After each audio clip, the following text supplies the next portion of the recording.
पश्चिमी एशिया में चल रही जंग का आज 12वां दिन, लेकिन ये 12 दिन खाड़ी देशों में किसी तबाही वाले तूफान से कम नहीं है। आगे कितने दिनों तक ये जंग जारी रहेगी? फिलहाल कब तक ये जंग जारी रहेगी इसको लेकर भी कुछ नहीं कहा जा सकता है, कोई समझ ही नहीं पा रहा है। लेकिन हर एक दिन खाड़ी देश के लिए तबाही का एक नया चैप्टर लिख रहा है। अमेरिका और इजराइल मिलकर ईरान को निशाना बना रहे हैं, तो वहीं ईरानी मिसाइलों का रुख बाकी के खाड़ी देशों की ओर हो रहा है। हालांकि एक तरफ ईरान ने पड़ोसी देशों को निशाना बनाने से इनकार कर दिया है, तो साथ ही शर्त भी रख दी है कि जो भी पड़ोसी देश अमेरिका और इजराइल को अपनी जमीन का इस्तेमाल करने देगा, उस पर ईरानी मिसाइलें कहर बरपाती रहेंगी। खाड़ी देशों में यही कहर सबसे ज्यादा संयुक्त अरब अमीरात यानी कि यूएई पर देखने को मिल रहा है। यूएई की वर्ल्ड क्लास सुरक्षा को ईरानी मिसाइलों ने धत्ता बता दिया, साबित कर दिया। हाईटेक स्टूडियो से आज बात ईरान के इसी बदले वाले तूफान की करें, जिससे खाड़ी देश लहूलुहान।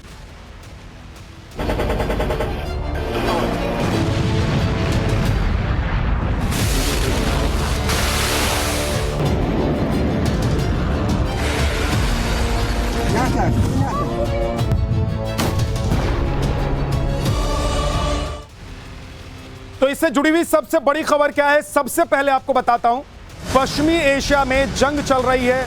बड़ी खबर यह है कि महायुद्ध में ईरान ने तेज की आक्रमण की तैयारी।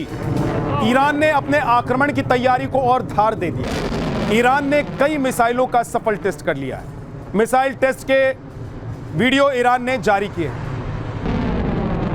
खाड़ी देशों में अमेरिकी ठिकानों पर लगातार टारगेट किए जा रहे हैं। कई खाड़ी देशों पर ईरान कहर बरपा रहा है और लगातार हमले कर रहा है। ईरान ने यह साफ कर दिया है कि अगर आपने अमेरिका या इजराइल को अपनी जमीन का इस्तेमाल हमारे खिलाफ करने के लिए इजाजत दी तो फिर आपको बख्शेंगे। अब आपको बताता हूं कि ताजा पिक्चर यानी कि इस वक्त क्या चल रहा है, किन किन देशों को ईरान ने टारगेट किया है और क्या क्या असर वहां उन देशों में दिखाई दे रहा है। कुवैत, 8 ड्रोन अटैक किए ईरान ने कुवैत पर। हवाई अड्डे के फ्यूल टैंक को भी निशाना बनाया है। 2 सुरक्षा अधिकारी इसमें मारे गए। इसके बाद ओमान पर भी ईरान ने कहर बरपाया। मस्कट में बुक फेयर स्थगित कर दी गई है। 12 घंटे से कोई नया हमला फिलहाल नहीं हुआ है। किसी के हताहत होने की पुष्टि नहीं की गई है, लेकिन ईरान की टेढ़ी नजर इस देश पर भी। अब बहरीन की बात कर लेते हैं। मनामा के पास ईरानी हमला हुआ, बच्चों समेत दर्जनों लोग इसमें घायल हुए। ड्रोन हमले के जो सुविधा केंद्र में आग लग गई ड्रोन हमले की वजह से। रिहायशी बिल्डिंग पर एक ड्रोन गिरा, एक महिला की इसमें मौत हो गई, 8 लोग घायल हो गए। अब यूएई में क्या किया ईरान ने वो आपको बताता हूं। एयर डिफेंस ने कई मिसाइलें रोक दी हैं ईरान की। कई ड्रोन हमले को भी नाकाम किया गया है। अब तक 1700 से ज्यादा हमले यूएई में किए गए हैं। तमाम हमलों को जवाब दिया गया है, लेकिन ईरान हमला कर रहा है। सऊदी अरब में ईरान ने क्या कहर बरपाया है। 60 ड्रोन को मार गिराने का दावा सऊदी अरब ने किया है। शैब तेल क्षेत्र पर निशाना जमाया गया, बनाया गया और यूएई बॉर्डर के पास एक्शन लिया गया। किसी भी तरह का नुकसान नहीं हुआ है, यह दावा है। पूर्वी क्षेत्र में बैलिस्टिक मिसाइल रोकी गई। ईरान ने जो बैलिस्टिक मिसाइल दागी थी उसको रोक लिया गया। बड़ी खबर इसी से जुड़ी हुई क्या है वो आपको बताता हूं। बगदाद हवाई अड्डे के पास ईरान ने हमला किया है। अमेरिकी राजनयिकों के आवास को निशाना बनाया है। अमेरिकी राजनयिकों के आवास पर ड्रोन दागे। ईरान के ड्रोन अटैक का वीडियो भी सामने आया है।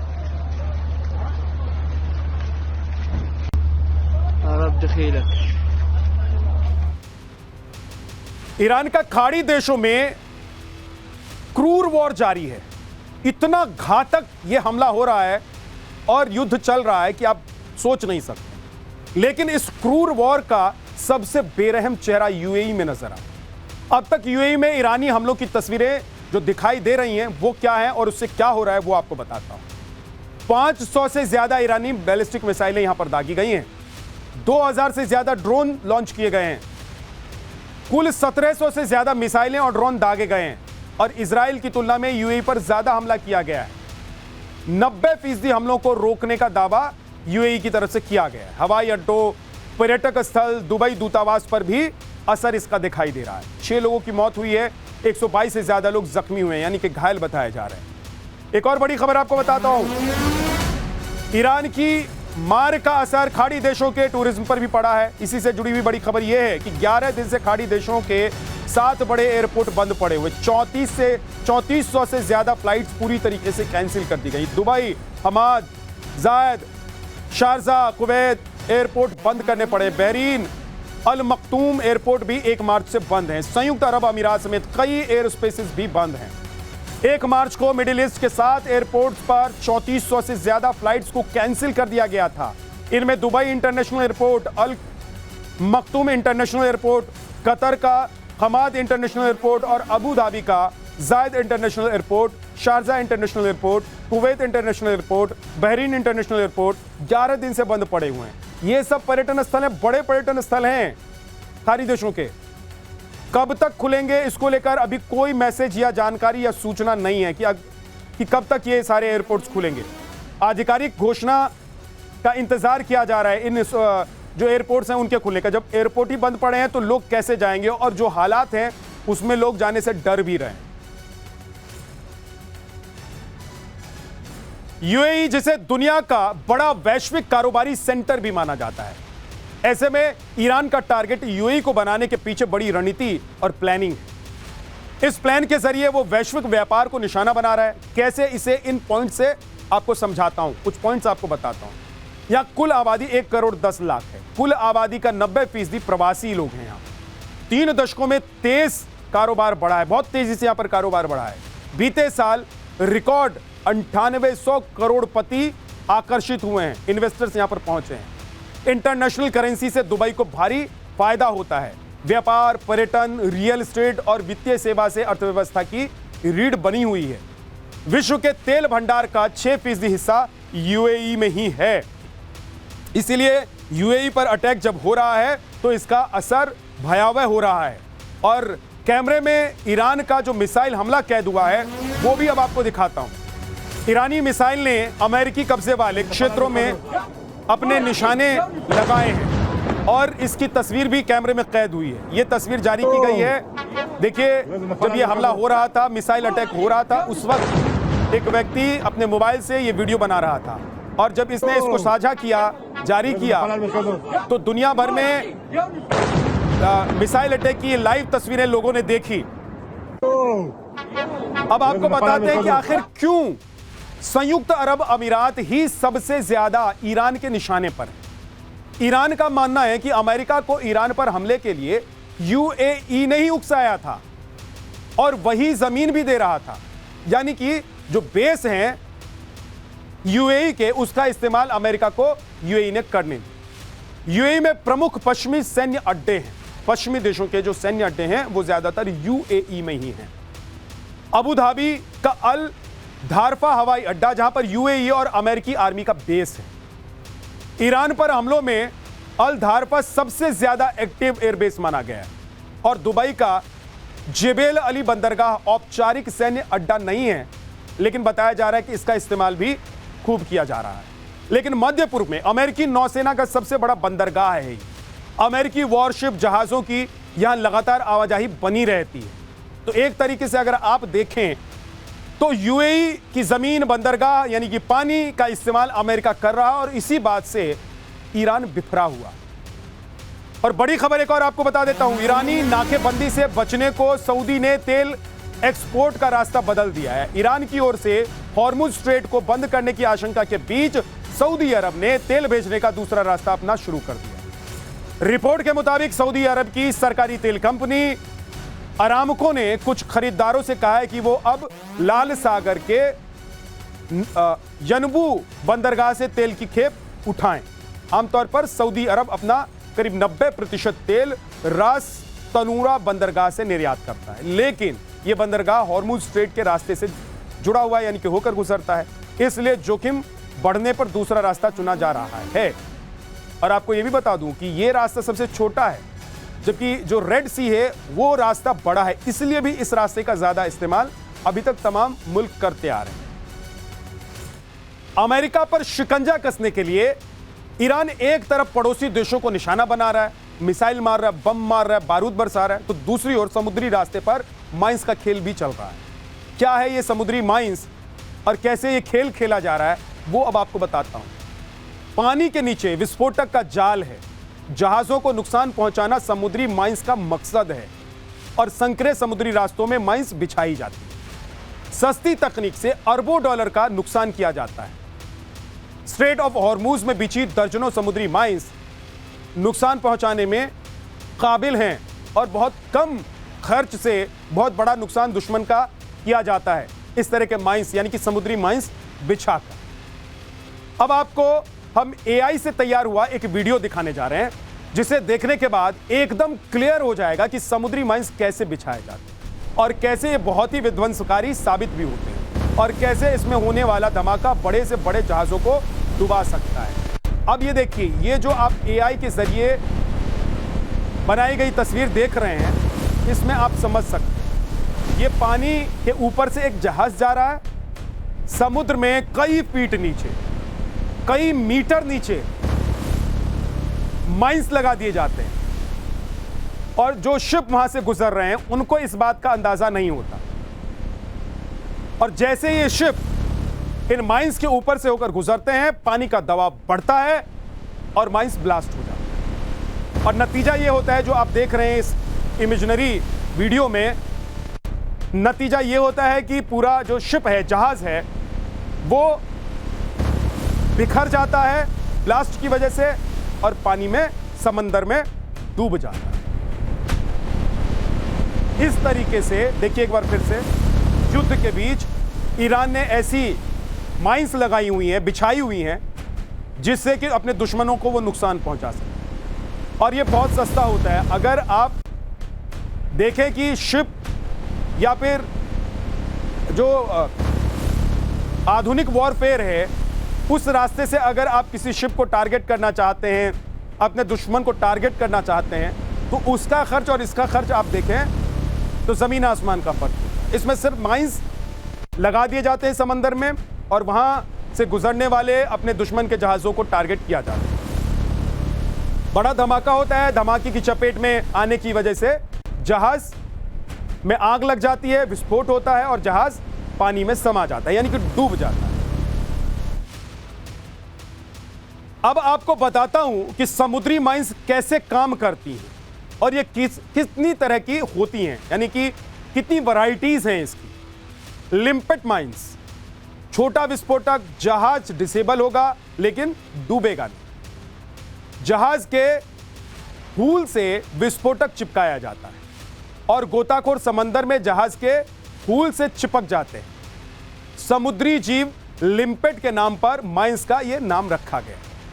अब दूसरी तरह का जो माइंस है, समुद्री माइंस, वो क्या है वो आपको बता दूं। इन्फ्लुएंस माइंस, जहाज के पास आने पर विस्फोट होता है इसका, ये एक्टिव हो जाता है। जहाज के प्रोपेलर की आवाज से कुछ एक्टिव हो जाते हैं ये माइंस और कुछ उसके ऊपर गुजरने से एक्टिव हो जाते हैं। जहाज के चुंबकीय क्षेत्र को पहचानकर ये एक्टिव हो जाते हैं यानी कि विस्फोट करते हैं। जहाज के गुजरने से, पानी के दबाव से ये एक्टिव होकर विस्फोट करते हैं। इसके बाद आता है मूड माइंस। समुद्र तल से जुड़ी होती हैं ये माइंस और पानी में एक तय गहराई पर तैरती हुई दिखाई देती। संकरे समुद्री रास्तों को रोकने में इसका इस्तेमाल किया जाता है। जहाज इनसे टकराकर विस्फोट होता है और फिर उसके बाद आप जो देख रहे थे तस्वीरों में वो होता है, माफ कीजिए। इसके बाद एक और अलग तरह का जो माइंस है, समुद्री माइंस, उसका नाम है बोटोम। यह समुद्र की तलहटी में रखी जाती है, जो हम आपको एआई इमेजनरी में दिखा रहे थे, और सेंसर से जहाज के गुजरने का पता चलता है। ये जो माइंस है ना, इनमें सेंसर लगा होता है और जब जहाज यहां से गुजरते हैं तो ये पता कर लेते हैं। ध्वनि, चुंबकीय संकेत या दबाव से मॉनिटरिंग होती है इनकी और जहाज के ऊपर आने पर ये विस्फोट कर देते हैं, विस्फोट हो जाता है। एक बड़ी खबर आ रही है, वो आपको बताता हूं। पूरे मिडिल ईस्ट में अमेरिकियों के पीछे ईरान हाथ धोकर पड़ गया है। जहां भी उसे अमेरिकी नजर आ रहे हैं वहां बम दागे जा रहे हैं। अब नया हमला इराक में बगदाद एयरपोर्ट के पास किया गया है। ईरान ने अमेरिकी डिप्लोमेट्स पर ड्रोन से हमला कर दिया है, जिसकी वजह से पूरे इलाके में अफरा तफरी मच गई। ये तस्वीर आप देख रहे हैं, अमेरिकी डिप्लोमेट को निशाना बनाकर ईरान ने अटैक किया। इराक में ये अटैक किया गया अमेरिकी डिप्लोमेट्स पर, और जब ड्रोन से ये हमला किया गया तो वहां पर हालात कैसे हैं, अफरा तफरी कैसे मची हुई है, आग लगने के बाद धुआं उठता हुआ दिखाई। एक और बड़ी खबर इसी से जुड़ी हुई, naval mines straight of Hormuz में ईरान ने बिछाई माइंस। हाल के दिनों में केवल कुछ दर्जन माइंस बिछाई गई हैं। ईरान में सैकड़ों माइंस और तैनात करने की क्षमता है। जिस तरह की माइंस बिछाने की जानकारी है, बताया जा रहा है कि ऐसे सैकड़ों माइंस, हजारों माइंस ईरान के पास स्टॉक में हैं, जिसको डिप्लॉय कर सकते हैं, तैनात कर सकते हैं, बिछा सकते हैं। खुफिया सूत्रों के मुताबिक ईरान के पास छोटे जहाजों और विशेष नौकाओं का एक पूरा नेटवर्क है जो जल्दी माइंस बिछा सकते हैं। इस्लामिक रिवोल्यूशनरी गार्ड कॉर्प्स यानी कि IRGC और ईरान की नियमित नौसेना मिलकर जल डमरू मध्य के बड़े हिस्से पर कंट्रोल कर रहा है।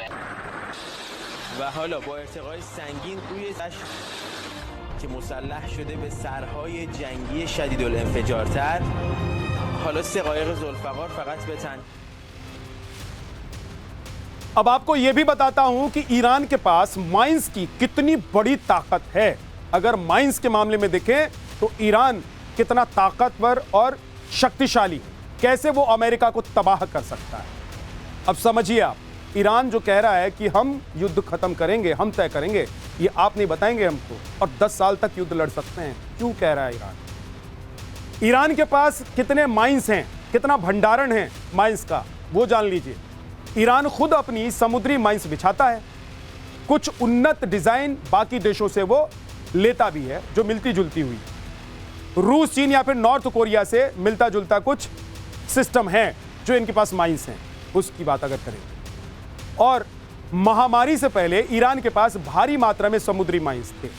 2000 से 5000 समुद्री माइंस होने का अनुमान लगाया जाता है, तो खुफिया जानकारी है उसके मुताबिक। बड़ी संख्या में माइंस तैनाती से तेल आपूर्ति पर असर पड़ेगा। अगर हॉर्मूज पर, स्ट्रेट ऑफ हॉर्मूज पर ईरान ने अपनी माइंस तैनात कर दी, माइंस का जाल बिछा दिया, एक दो जहाज भी उसकी चपेट में आ गए तो डर के मारे कोई वहां से गुजरेगा नहीं। फिर क्या होगा? तेल की आपूर्ति, जिसकी चिंता दुनिया भर में है, वो कम हो जाएगी, और आपूर्ति कम होने से एक बड़ा क्राइसिस पैदा हो जाएगा।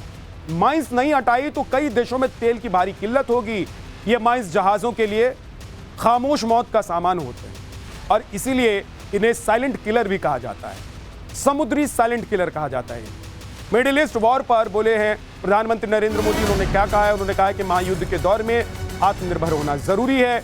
युद्ध ने आत्मनिर्भरता का महत्व समझाया है। विपक्ष आत्मनिर्भर भारत का मजाक उड़ा रहा है। कांग्रेस गैर जिम्मेदाराना बयान दे रहे हैं कांग्रेसी नेता। कांग्रेस के अफवाहों पर ध्यान ना दें, प्रधानमंत्री नरेंद्र मोदी ने कहा। कांग्रेस पार्टी जानबूझकर उकसाने वाले बयान दे रही है, गैर जिम्मेवार बयान दे रही है, ताकि स्थितियां बिगड़ जाएं, हमारे लोग वहां संकट में फंस जाएं। गल्फ में चल रहे युद्ध में हमें आत्मनिर्भरता का महत्व भी फिर से समझाया है। एनर्जी हो या फिर अन्य सेक्टर, भारत हर क्षेत्र में आत्मनिर्भर बनने का प्रयास कर रहा है, और वर्तमान संकट ने एक बार फिर इसे सिद्ध किया है कि आत्मनिर्भर होना कितना जरूरी है।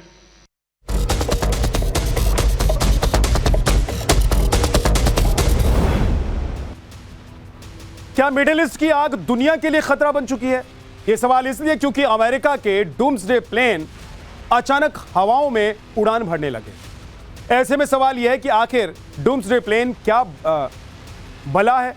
दरअसल डूम्स का मतलब होता है कयामत, और डे का मतलब होता है दिन, यानी कि कयामत का दिन, यानी कि कयामत का दिन आएगा, यानी कि परमाणु वॉर छिड़ेगा। उसमें भी ये डूम्सडे प्लेन बचे रहेंगे, लेकिन कैसे? और सबसे बड़ा तो ये कि क्या दुनिया परमाणु युद्ध की ओर बढ़ चुकी है? क्योंकि डूम्सडे प्लेन के एक्टिव होने का कोई साधारण मतलब नहीं होता है। क्या अमेरिका को कोई बड़ा हिंट मिल गया है जिसकी वजह से अमेरिका का उड़ता कमांड सेंटर एक्टिव हो गया है?